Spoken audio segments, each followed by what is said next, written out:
주님의 은총과 평화가 오늘 현장과 그리고 영상으로 함께 예배하는 모든 분들 가운데 가득 깃드시기를 바랍니다. 우리 가까이 계신 분들에게 함께 예배함이 기쁨입니다. 이렇게 인사를 건네봅시다. 함께 예배함이 기쁨입니다. 오늘 아주 오랜만에 김지섭 형제가 해사랑교회 예배를 찾아주셨습니다.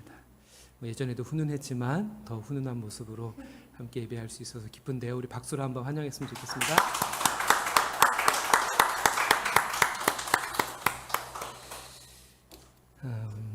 오늘도 마태복음 17장 1절부터 8절을 본문으로 해서 너희는 그의 말을 들으라는 제목의 부활 마지막 주일 말씀을 나누도록 하겠습니다. 오늘 본문은 지난주에 살펴보았던 그리스도의 순환 예고와 제자들을 십자가를 지는 삶으로 부르신 것에 대한 제자들의 응답이 담겨져 있는 말씀입니다. 먼저 1절과 2절입니다. 엿새 후에 예수께서 베드로와 야고보와 그 형제 요한을 데리시고 따로 높은 산에 올라가셨더니 그들 앞에서 변형되사 그 얼굴이 해같이 빛나며 옷이 빛과 같이 씌어졌더라. 아멘. 오늘 본문은 소위 변화산 또는 변모산 사건이라고 불리웁니다. 이는 베드로의 신앙 고백과 이어진 주님의 순환 예고로부터 엿새 후에 일어난 사건입니다. 이처럼 이 사건의 의미를 제대로 이해하기 위해서는 앞선 이야기들과 연계해서 모든 부분을 생각해 보아야 합니다. 그렇게 오늘 본문의 변화산 사건은 주님의 순환과 부활 예고 그리고 제자들에게 분부하신 십자가의 사명 모두와 밀접하게 연결이 됩니다.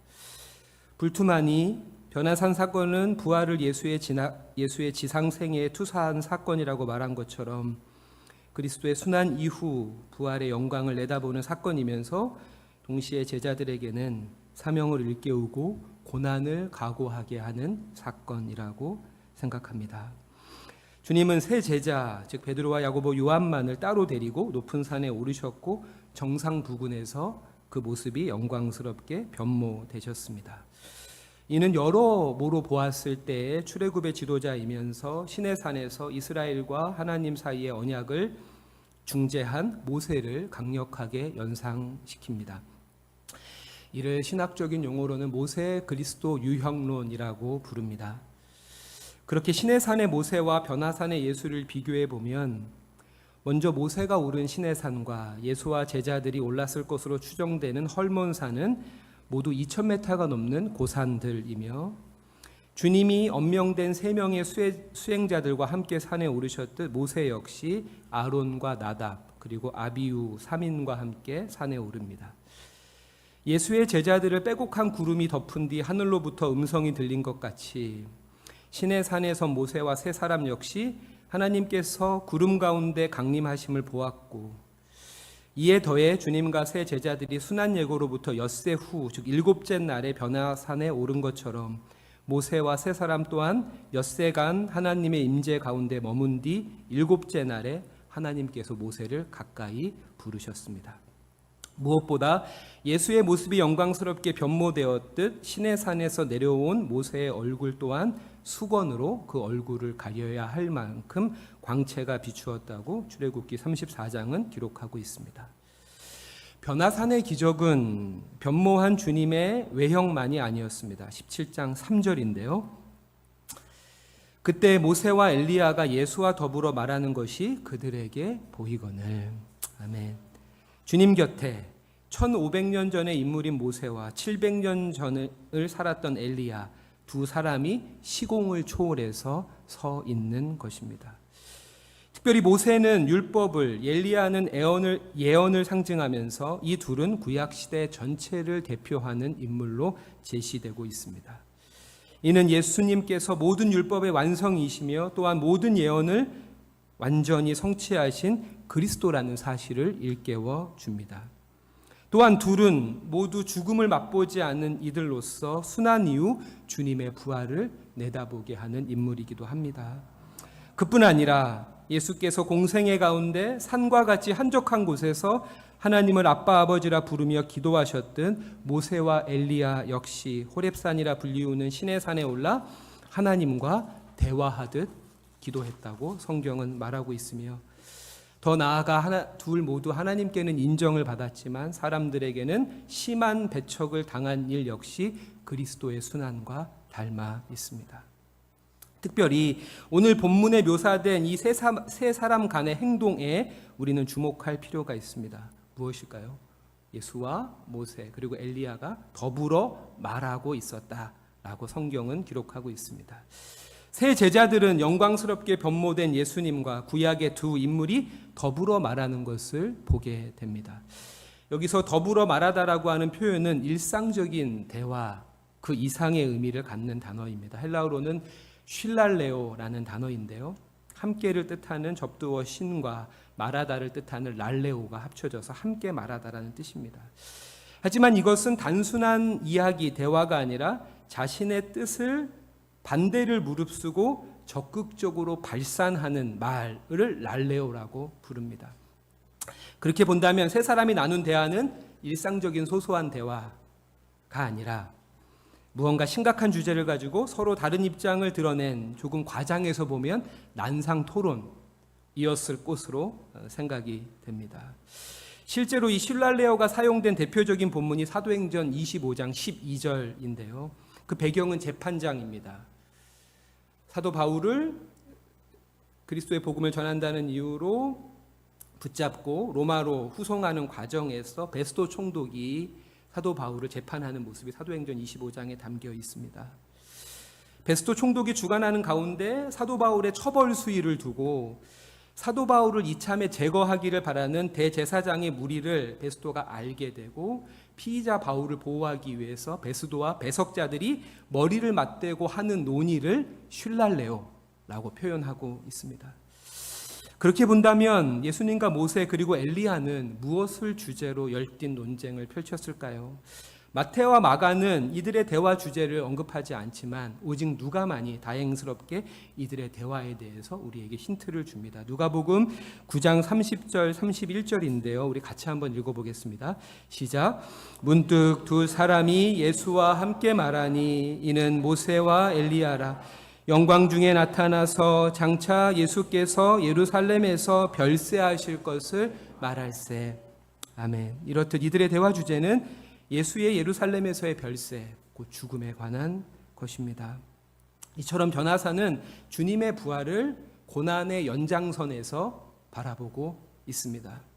이 점에서 톰 라이트는 변화사는 신의 산뿐 아니라 골고다 언덕과도 조우한다면서 다음과 같이 변화산과 골고다 언덕을 비교하고 있습니다. 이 산에서, 즉 변화산에서 예수님은 영광을 받으시고 저 골고다 언덕에선 수치를 당하신다. 여기서 예수님의 옷은 하얗게 빛나지만 거기서 그 옷은 벗겨지고 찢겨진다. 여기서 예수님은 두 성자 사이에 서 있지만 거기서는 두 제수 사이에 서 계신다. 여기서는 빛난 구름이 현장을 들이우지만 거기서는 땅에 어둠이 임한다. 여기서 베드로는 여기가 좋다고 엄격결에 내뱉지만 거기서는 예수님을 모른다고 부인한다. 이처럼 변화사는 그리스도의 부활의 영광만을 가리키지 않습니다. 역설적이게도 주님의 영광 가운데 순환이, 그리고 순환 가운데 영광이 감춰져 있습니다. 그렇기에 우리 그리스도인들은 십자가에서 영광을 보아야 하고 영광 가운데 십자가를 보는 법을 배워야 합니다. 그렇게 할 때 우리는 고통스러운 십자가를 기쁘게 짊어질 수 있습니다. 사도의 찬송가 458장은 너희 마음에 슬픔이 가득할 때라는 찬송입니다. 후렴은 참 기쁜 마음으로 십자가 지고 가라가 계속 반복되는 곡입니다. 이 곡의 작사가는 미국의 대표적인 여성 찬송 시인이자 교육자였던 이나 메이 둘리 오그돈입니다. 이 곡 외에도 나 가난복지 귀한 성에를 지은 분입니다.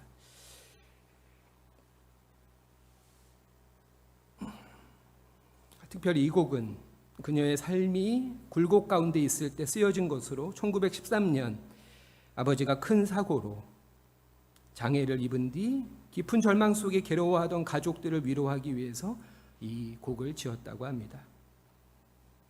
그렇게 후렴의 영어 가사를 직역하면 다음과 같습니다. 사실 이 곡은 기쁜 마음으로 십자가 지고 가라보다 더 조금 센데요. Carry your cross with a smile. 미소를 지으며 십자가를 져라. 미소를 지으며 십자가를 져라. 미소를 지으며 십자가를 져라. 미소를 지으며 너의 십자가를 짊어진다면 다른 누군가의 슬픔이 기쁨으로 번지게 될 것이다. 물론 이 일은 결코 쉽지 않습니다. 그래서일까요? 첫 번째 순환을 예고하던 주님을 붙들면서 항변했던 베드로의 항변이 오늘 본문에서도 계속 이어지고 있습니다. 4절입니다. 베드로가 예수께 여쭈어 이르되 주여 우리가 여기 있는 것이 좋사오니 만일 주께서 원하시면 내가 여기서 초막 셋을 짓되 하나는 주님을 위하여 하나는 모세를 위하여 하나는 엘리야를 위하여 하리이다. 아멘.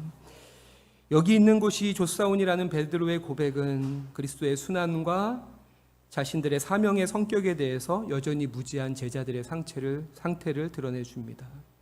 먼저 주님과 모세 그리고 엘리야를 위해서 초막셋을 짓겠다는 베드로의 제안처럼 이 초막을 짓는 행위는 구약의 3대 절기 중 하나인 초막절 준수를 의미합니다. 초막절은 이집트에서 종살이하던 시브리 백성을 그 황제 파라오의 소나기에서 건지신 사건을 기억하는 절기로서 이스라엘 민족의 정치 군사적 해방을 기념하는 절기입니다. 그렇게 베드로가 예수와 두 사람을 위해 초막을 짓겠다는 것은 초막절 축제의 동기가 강하게 작용한 것으로 그리스도의 순환에 대한 베드로의 소극적이며 간접적인 항거가 지속되고 있음을 이야기해 줍니다. 또한 베드로는 자신의 사명에 대해서도 오해하고 있습니다. 십자가를 지는 대신에 고양된 영적 황홀경에 베드로는 머물고 싶어 합니다. 이것을 20세기 독일 카톨릭 신학계를 대표하는 신약학자였던 요아킴 그닐카는 베드로는 천상의 지복에 머물려 함으로써 다시금 고난의 필연성을 거부하고 있다라고 주의하고 있습니다. 다음 주 설교에서 살펴보겠지만 변화산 사건과 이어지는 다음 이야기는 산 아래에서 간질로 고생하는 한 사람을 치유하기 위해 애쓰는 남은 9명의 제자들의 분투기가 담겨져 있습니다. 이처럼 그리스도인의 사명은 하나님과 나의 수직적 관계가 나와 이웃이라는 수평적인 관계로 부단히 전환되고 또 확장되는 것입니다. 20년이 넘게 노숙인 사역을 하신 권영종 목사님이 쓰신 서울역에서라는 책에는 이런 글이 실려 있습니다.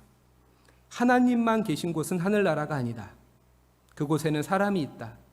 반드시 사람이 있어야 하늘나라이다. 땅이 없는 하늘은 하늘이 아니듯 사람이 없는 하나님은 하나님이 아니다. 마지막으로 5절입니다. 우리 같이 한번 읽을까요?